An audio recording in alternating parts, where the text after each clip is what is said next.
No nic, tak to nahrávám znova. Nevyšlo mi to se zvukem předtím. Takže znova rádio.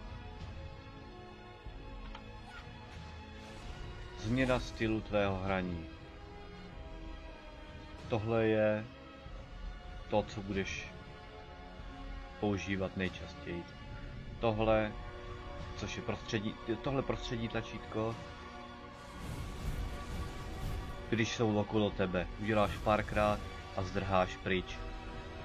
Když jsi moc blízko, oni tě zabijou, tvůj život je 3,6 OK, co potřebujeme mít víc životů. Tohle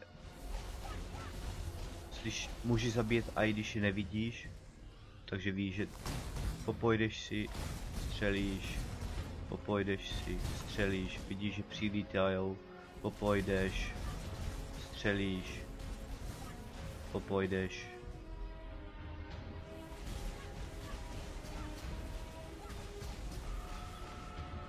Vidíš, tenhle, ani nevidím ho, ale vím, že je tam.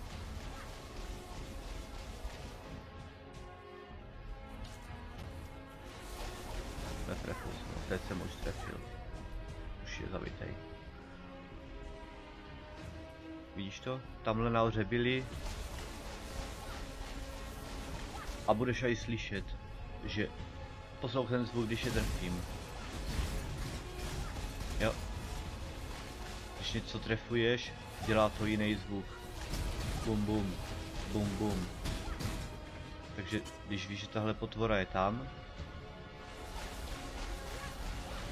tak můžeš poslouchat, jestli jsi něco trefil. Když budeš mít strach. Představ si, že tady dojdeš do problému. Problém. Utečeš. Trochu to tam prostřílíš. A vidíš, tady ti jsou mrtví. Poděláš tady tohle. Když zabíjíš, tak musíš mít priority. To, co po tobě střílí z dálky, to zabíjíš první.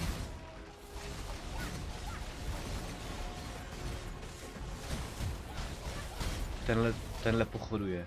Máš hafo času. Podívej, kolik máš času. Jo? Takže když vedle něho je něco, co nebo tady nahoře něco, co po tobě střílí, tak nestřílíš po něm, ale střílíš po tom, co po tobě střílí, až je mrtvý, zabíš tohle. A pojdeš si. A všichni střílijou, bum bum. To stejný. A je důležitý, abys tady dole ty gemy nelevelop. To je dívej, když po mně někdo teďkom střelí tady, nebo do mě bouchne, tady se necháme bouchnout, tak vidíš, já je kresnu, začaruju je, mám z nich životy, když je střílím do nich. Nějaký bossík. Takhle strašně zmrazíme.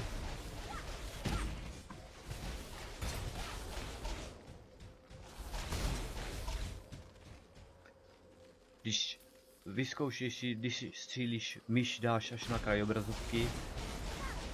Podívej, když tu myš přibližuješ k sobě, takže si to můžeš regulovat. Teďkom přijdou třeba z více směrů.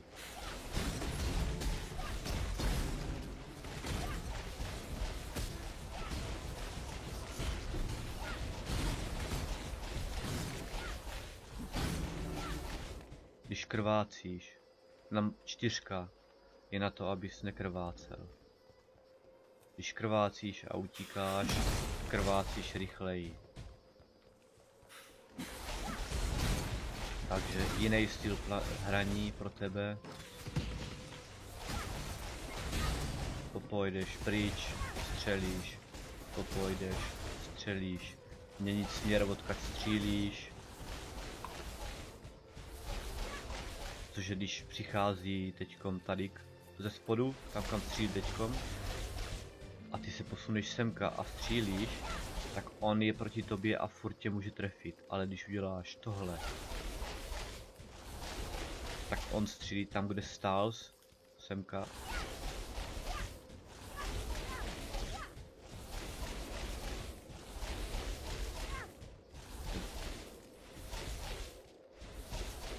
Tímhle způsobem. Takže si jim víc vyhneš. V malých levelech nemáš problém zabít tady s tímhle s Ice Novou.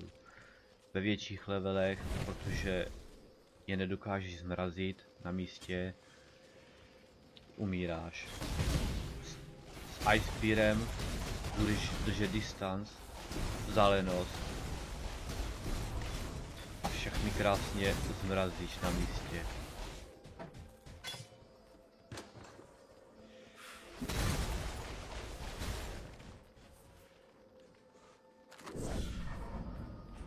Tak uvidíme, jak to půjde. Nebudeš umírat, vyměníme další gem, uděláme, abys byl silnější. A musíš si napřed zvyknout na to, jak s tou holkou hrát. I'm watching you. No, strom vypadá v pohodě. Tady musíš doběhnout tady k tomuhle. Tu máš ještě 2 body. A pak ten Ice Spear nebude ti brát tolik many, takže můžeš střílet díl na jedno místo. Ale s tím, že když vlastně budeš se pohybovat, vystřelíš 2krát, poposuneš se, vystřelíš 2krát, poposuneš se na stranu. Neměla by ti ubývat mana, mě by být v pohodě. Co dál? Jo, 2 levely a pak vymyslíme. Seš 8, 60, kolik seš level, člověče? Ale už bych to pryč. 76. Řekněme, do 85 bys neměl mít problém. 85, to znamená 9 levelů. Vymyslím, kudyma půjdem, jestli zebereme víc na obrany, anebo půjdeme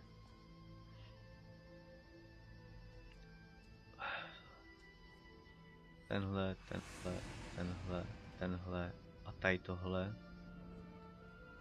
což to nám zvětší damage, budeš zabíjet víc, rychlejc.